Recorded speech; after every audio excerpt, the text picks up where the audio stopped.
and welcome to our program, Where God Weeps, a program in which we speak about the situation of the suffering and persecuted church around the world. The human cost following the civil war that started in Syria in 2011 has been great. 470,000 deaths, 4.8 million Syrian refugees in countries like Lebanon, Jordan, and Turkey, and 6.5 million people displaced within Syria itself. Perhaps the city that has paid the greatest price is Aleppo. Once home to 5 million, today only 1.5 million people still reside, of which many are widows and orphans. If we consider the Christian community, of the 120,000 Christians living in Aleppo before the war, only 30,000 remain today. Aleppo is a ghost of its former splendor. Trees and park benches have been chopped down by those desperate for heating, given the scarcity of fuel and gas and exorbitant prices. The combination of war, daily violence, the appalling humanitarian conditions, and the fear for their lives and the lives of their children have forced many families to take the terrible decision to flee to Lebanon or beyond. Living the daily suffering with the population is the church, providing material, but moreover the emotional and spiritual care that it can amid the circumstances. To tell us more, it's my great privilege to speak with Father Ziad Hilal, a Jesuit priest who is working in the Syrian city of Aleppo. Father Ziad, thank you for being with us here today in our program. Thank you, Mark, to invite me to speak about Syria here. Father Ziad, in order to have a better insight into the situation of Christians in Aleppo today, we've got a short video that I'd like to look at now.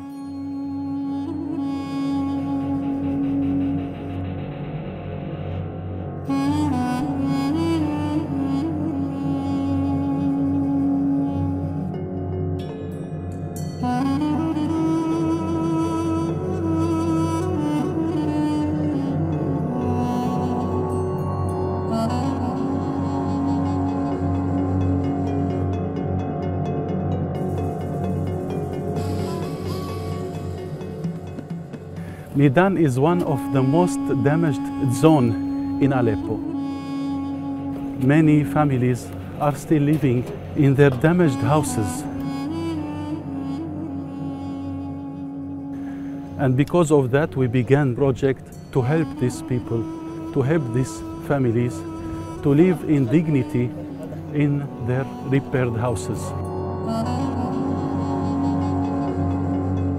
Many missiles were thrown on all the houses, many months and years of fightings.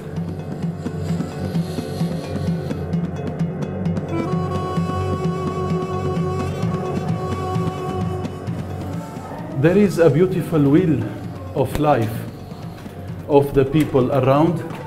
We can feel it. We see one of the proprietarian of the damaged houses. He was telling us that he didn't imagine that someone will come and help him in this reparation. When we arrived here for the first moment, we didn't see even roofs, even walls. Everything nearly was destroyed. And we began with the roof, we began with the walls, and now we are finishing this house. We put even a new door here.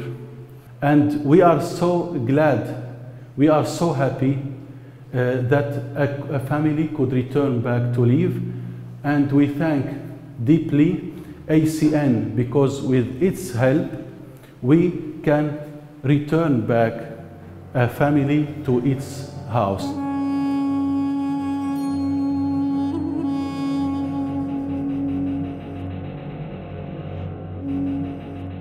Welcome back, ladies and gentlemen, to our program Where God Weeps, and we're here speaking with Father Ziad Hilal, a Jesuit priest who is working and living in the Syrian city of Aleppo.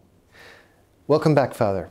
Father, you have been living and working in Syria throughout the war, but you've been there before. How long have you been in Syria? How long have you been stationed there? I have been 6 years in Homs, not far from Damascus, about 200 kilometers north of Damascus. And after 1 year in Aleppo, northern of Syria. While you were in Homs, you experienced personal loss. You had a friend, Father Franz van der Lugt, who was killed not 300 meters away from where you were. How did this touch you? How did this impact you? And how did this affect your work as well? It was a hard moment for us, like Jesuit and also like a Christian community, because Father Franz was in the old city with a lot of people, and especially families. And he used to help the Christian people and also the Muslims, especially the family, children, women. And it was bad news for us because he was the man of peace, and he used to speak all the time about peace and reconciliation. Why we couldn't accept his death easily. Until now, it is like a hard moment for us and for also the Syrian people. Father, Syria has always been known in the Middle East as a country of coexistence, of harmony. Precisely this reconciliation that Father Franz was working towards was in fact the reality of the country before the war. There was harmony between the populations. Did you ever imagine that you would live to see the Syria of today and the devastation that this war has brought about? For me, it was and it is a strange situation for the Syrian people, because before we haven't never heard about this conflict between religions. Maybe once in our story and in Damascus in the beginning of the 20th century. Not before, not after. But now the problem, it is not only between religions, but it is political conflict in Syria. But what happened, the extremist people in northern and southern and also eastern of Syria had a lot of fighters between them. And what happened with the ISIS or Daesh, it is very dangerous for this cohabitants in Syria, and especially between Muslims and the Christian people. Militarily, it seems now that the Syrian government has won the war. There's a certain stability in the country at the moment. What is the future? Rather, what is the situation on the ground today? Now Syria is divided between many groups inside of Syria and many groups who come outside of Syria, like the Russia, the American, the Turkish, the Iranian, the Hezbollah, and also the others group from Europe maybe. I think at some point they were saying there were as many as 68 different countries involved in the war in Syria, if you count not only but also the foreign fighters coming from Europe. 68 different participants in that war. We hear about that, and we hear the names of the people from Tunisia, from Morocco, from Libya, from Afghanistan. Then it's mean it is divided, and also now we have a big problem with the Kurdish people northern of Syria, also with the Turkmen people west north of Syria. So how would you describe the situation today? Now we can say the big city and under control of the Syrian government, but the villages around it, it is under the rebels' hands. And we are fighting now, like Syrian people, each other, between the forces of the government and the rebels and the other groups. And now if you see the problem of Raqqa in northern of Syria, the Kurdish fighters enter and push out the ISIS, the Daesh fighters. But the government want to enter too. Then we have both two forces, the Kurdish supported by USA and the Syrian army supported by the Russia forces. There had been some talk throughout the war of a complete division of Syria. That is, that certain parts would remain under the government control and other parts would be then left to the rebels. Is there still talk of this, or is there a hope that Syria as a country may still remain unified? We hope to have one country, one only country for Syria, but what we hear now, a lot of bad news. They are divided our country between northern and southern.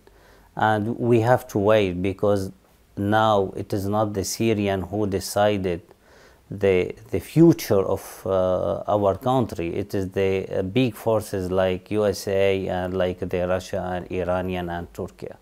It is very sad situation for our country. Syria and the war in Syria has created the worst humanitarian crisis of our time. 4 out of every 5 people are living in poverty. Families are living in the streets or taking shelter in abandoned warehouses. You are living this situation in Aleppo. You are now in Aleppo. Can you describe a little bit Aleppo, which used to be such a beautiful city, a city of such splendor, which is now a shell of its former self? How are the people living day to day in Aleppo? We have to know first, it seemed like half of the city was destroyed. It is eastern of Aleppo. And in Aleppo before, we have about 5 million inhabitants. Now only we are speaking about 1.5 million. It is disaster. You can imagine a lot of displaced people and refugees outside of Syria, outside also of Aleppo. After the December 2016, when the evacuation of the rebels out of Aleppo, the situation became better. And you know, lack of electricity, 4 years. 4 years without electricity? Yeah, without electricity, and sometimes without water, 1 month, 2 months. But now it is better than before. And there's a lot to do. I want to read a little bit some of the statistics that we're confronting. 36% of the hospitals were destroyed. 57% were damaged. And at least 50% of all the doctors have fled the country. Is disease the #1 threat now in Aleppo? We have a problem with the doctors and also with the hospital. But what we have problems especially with the children and with women, like hepatitis disease, and also like typhoid. Oh, typhoid. Typhoid. Typhoid fever. You see, it is because it is very dirty around the city. It is lack of hygiene. And you can imagine a destroyed city, half of the city destroyed. And you can imagine the work, what we have to do today to clean our city, to clean our country. Why now a lot of cancer diseases and also the others, how we said, sickness in the hospital. And it became very, very expensive to enter in the hospital. So really sanitation is the issue that is confronting the city at the moment? Yeah, the health care. The health care? Yeah. You mentioned children. I want to also read some statistics that at least 3,800 schools have been destroyed and 2.8 million children are out of school. What challenge is this for you, for the church, who is working in this area of education as well? But what challenge is this also for the next generation of Syrian people? I want to say with our service association ICN now, and in Aleppo, is it recently now, we reconstruct 5 schools for children. It is the hope, and not only for the Christian, it is for everyone. And also we are helping the other schools to pay the education for children. Now we have a big project with ICN International to give the scholarship for every student, the Christian students in Aleppo. It is the hope. And also with our service, we are helping the other association, Muslims and the Christian, to have education in the afternoon for children. Because we haven't enough place for children, then we use the same schools in the afternoon. So there's like shifts of children. Yeah. And it is what our hoping to have the children for peace for the future, not to wait the end of the war. Why we have now a project for the trauma with ICN to start this training, this formation for the professor, for the educators from now, not to wait for after the war. It is the idea to have a good generation for peace. The question of churches. Again, about 1,500 places of worship have been destroyed. Where do Christians celebrate Mass? How do Christians worship when so many churches in Aleppo have been destroyed? And also, in the destruction, was it just a consequence of the war, or was there also, during the war, a specific targeting? I'm just so shocked at that so many, 1,500 places of worship were destroyed. Was it only the war, or was it also a specific target against Christians? I can say it is only for the war in the big city, but it was target in northern and eastern of Syria when ISIS entered in and destroy, like Mar Ilyan and Qaryatain. It was target the church, but we couldn't say for the other cities because we have a lot of mosques too.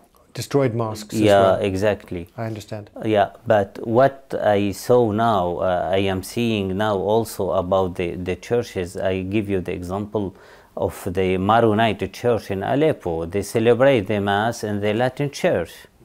And also in Homs, our church, the Jesuit church, receive all the others, even the Orthodox in our church, because 11 churches in Homs were damaged in the war in the old city.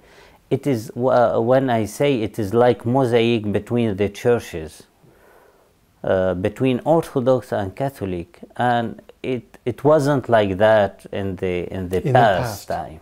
So it's new. Necessity, yes, necessity is obliging that communities are coming closer together and sharing their places of worship. Exactly, and also we are helping each other for the project. You've mentioned ACN. You are working as an Aid to the Church in Need representative in Syria. You've mentioned again the question of food aid. What is the project going on here with the question of food aid and as you mentioned, trauma and also reconstruction of churches? We unified now the food basket for all the Christian people, because before every church helped their own people. But with our service, ICN now, we start from this month to give a food item, one food item, for every family Christian in Aleppo. It's new. And we collaborate and we sign with all the bishops in Aleppo, Catholic and Orthodox too. So they all agree? Yeah. Why I said, for us, it is good news. Yes, it is. Yeah. It is. Out of all of this Yeah. difficulty, there is a sign of hope. Yeah. And also we have this scholarship project for all the children, Orthodox, Catholic, Protestant. And the third one with the trauma, we will start it to have the centers to help the people for the, and also for the health care. Out of the 120,000 Christians, only 31,000 Christians still remain in Aleppo. What is the risk of the emigration, the leaving of Christians from Aleppo, but also from Syria as a country? In Aleppo, only 30,000 today. It's mean more than half of our Christian left the city, and also 50% of the Christian left Syria. And until now, they are a family who wants to go out of Syria. And it is disaster for our church today in Syria. Why our presence, like ACN, like the others, like JRS, Caritas, and the other associations, it's very important now in this moment to help the people. And why we have a big project with our service also to reconstruction the houses, damaged houses. And now in Aleppo we help about 66 houses and apartments. And it is good news, because we say to the Christian, please stay there. We will help you. We'll help you start again. Yeah.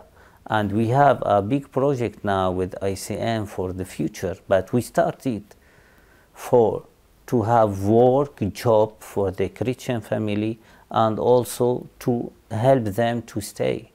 Why we have many projects today. If you want, we have healthcare project. We have food item, not food item. We help also for the rent house to construct the houses. We have a scholarship. We give the electricity, the cash money to pay for the electricity, for the generator, for the clean water, for the children's scholarship. All of this is the church. Yeah.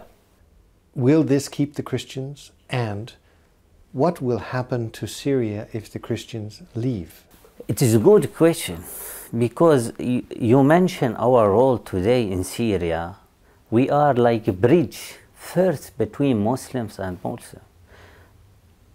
You have to know, in Syria we are divided between Muslim and non-Muslims. We have between Sunni and Shia. And Shia and Alawite and Druze. I remember in Homs, because it is divided between Shia, Alawite and Sunnis, the Christians have a very good role to do, because they were the only people who can enter in the region of Shiite and the region of Sunnite.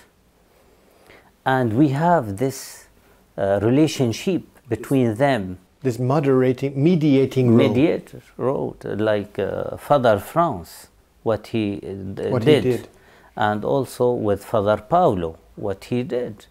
It is the dialogue between Muslims and Muslims. And also the Christian in Syria have this big role between East and West. As a bridge between the East and the West. Exactly, because we have the same civilization, the same culture, if I can say. Yes. Because a lot of Christian people were educated in the West and come back in Syria and in Middle East, and they continue to make the bridge between the two cultures. Exactly. And two civilizations. And if you take the Christians out, you will have only hard on hard. You will not have this. And I suppose also, from what I understand and what I read, the Christian witness, the testimony of the Christian of forgiveness and of reconciliation. Exactly what the Holy Father today, our Pope Francis, said in 2012 and 2013 and 14 and until now. You are the witness of this country, and you give a lot of martyr. Why it is very important your presence in Middle East. You couldn't go away. It is our story. It is our suffering story in the beginning of Christianity until now. it is our witness for our country and our region too, in Iraq, in Syria, in Lebanon, in Jordan, and even in Turkey and in Iran. Father, what can we do? Those people who are with us today in our program, what can we do for the Christians in Syria, in Aleppo?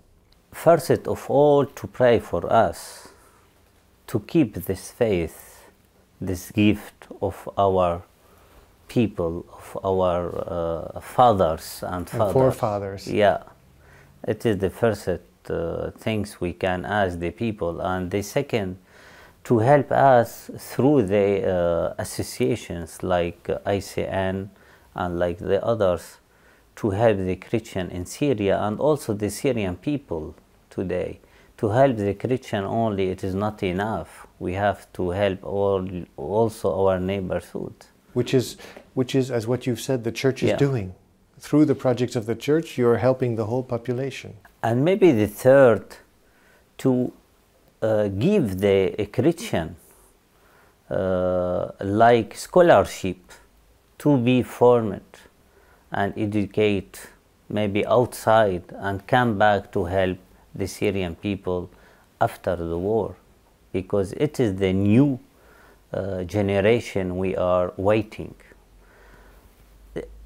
It is what we need now, and also to encourage the international society to push it to have this peace and security in Syria, because without peace, without security, no one can continue to live in this country. Father Ziad Hilal, thank you for having been with us today in our program. Thank you, Mark. Thank you, ICN, and thank you for this help for our people and for our country. Thank you, ladies and gentlemen, for having been with us today in our program, Where God Weeps. If you'd like to know more about the work of Father Ziad Hilal in Aleppo, the situation of the church, the work of the church in Syria, I would encourage you to look at the contact information at the end of this program, and we look forward to seeing you next week. Take care.